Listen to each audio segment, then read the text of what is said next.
Olá pessoal, eu sou o professor Eduardo Braz e daremos início ao módulo de Direitos Humanos 2. Na aula de hoje falaremos sobre os direitos fundamentais, como eles floresceram em solo brasileiro, notadamente analisando como as constituições nacionais já foram instrumentos de garantias, mas também já foram instrumentos de exclusão, foram instrumentos de dominação e de emancipação no que diz respeito aos direitos humanos. O intuito é percebermos que o caráter de construção dos direitos humanos nem sempre evolui de forma linear, mas é notadamente marcado por pleitos, lutas e demandas sociais. As constituições brasileiras, ao longo da história, refletem o contexto sociopolítico de cada período e apresentam uma evolução notável nos direitos fundamentais consagrados. Vamos destacar alguns aspectos-chave de cada um para que a gente perceba o contexto histórico de cada período, como isso é um fator fundamental para a consolidação de direitos fundamentais no ordenamento jurídico constitucional. Constituição de 1824. A nossa primeira Constituição foi, de fato, a Constituição de 1824. O principal fundamento era a garantia sobre o princípio da separação dos poderes. Garantíamos, assim, direitos políticos limitados, porém concentrados em segmentos sociais específicos. A perspectiva iluminista de proteção aos valores de igualdade, liberdade e fraternidade conflitavam com o silêncio constitucional sobre a escravidão no Brasil. Por conta disso, testemunhamos uma luta fervorosa pelo fim da escravidão, que só foi gradualmente garantida por movimentos sociais, como a Revolta dos Búzios, em 1798, pela pressão internacional sobre o último país da América Latina a permanecer com a escravidão, que é o Brasil. 6 anos somente após a Constituição, o tráfico de escravos, de pessoas escravizadas, foi mitigado pela Lei Feijó. E nesse período, os movimentos abolicionistas se fortaleceram e culminaram em leis que, de fato, vão proibir a escravidão, em 1850. Somente em 1871 temos a Lei do Ventre Livre e em 1885 a Lei de Sexagenária. Agora, perceba como que muitas pessoas escravizadas não tinham sequer documentação. O movimento abolicionista continua tendo uma atuação muito articulada entre a compra de liberdade de muitas pessoas, fazer rebeliões, ajudar em fugas, judicializar por meio das antigas ações de liberdade.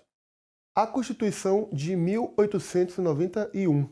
A virada do século trouxe consigo a consolidação de direitos individuais na Constituição de 1891. Foi um momento de suspiro de liberdade, com a garantia de expressão, a garantia de associação. E nesse período vislumbramos os primeiros passos em direção a direitos sociais, ainda que de forma incipiente.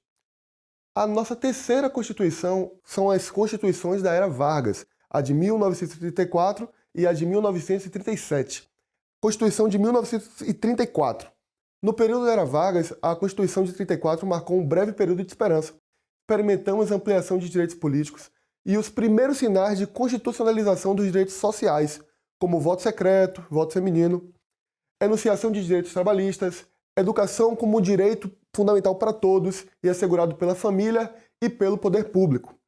Porém, vem a Constituição de 1937.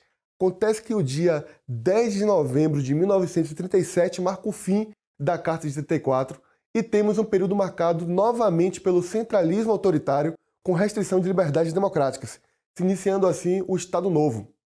Na Constituição de 1946, vem com o final da Segunda Guerra Mundial, surgiu a Constituição de 46, marcando os limites da redemocratização.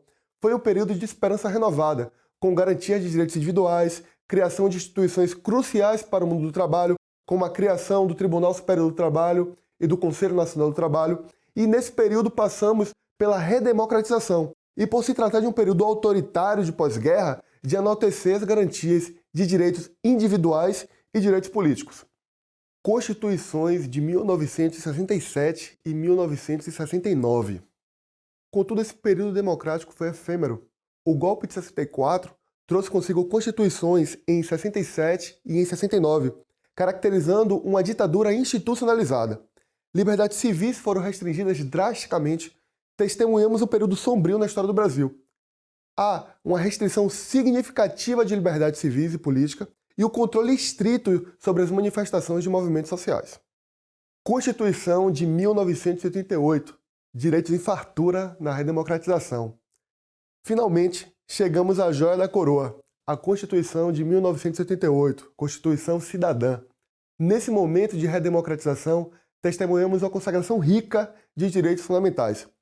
A emoção de ver a inclusão robusta de direitos humanos, igualdade, liberdades democráticas e a garantia de direitos sociais essenciais foi marcante nesse período. Existe uma ampla consagração de direitos fundamentais individuais e sociais, com ênfase em direitos humanos, igualdade, liberdade democrática e participação popular e garantia constitucional aos direitos sociais, como saúde, educação, trabalho, moradia. Ao longo dessas constituições, perceba que existe uma trajetória de ampliação e restrição de direitos humanos. Por isso, a irretroatividade dos direitos humanos não deve ser observada como uma condição imutável, mas sim como uma condição de proteção imutável, pois a história constitucional do nosso país demonstra a necessidade de zelarmos pela manutenção dos direitos fundamentais. Nos vemos na próxima aula. Até mais!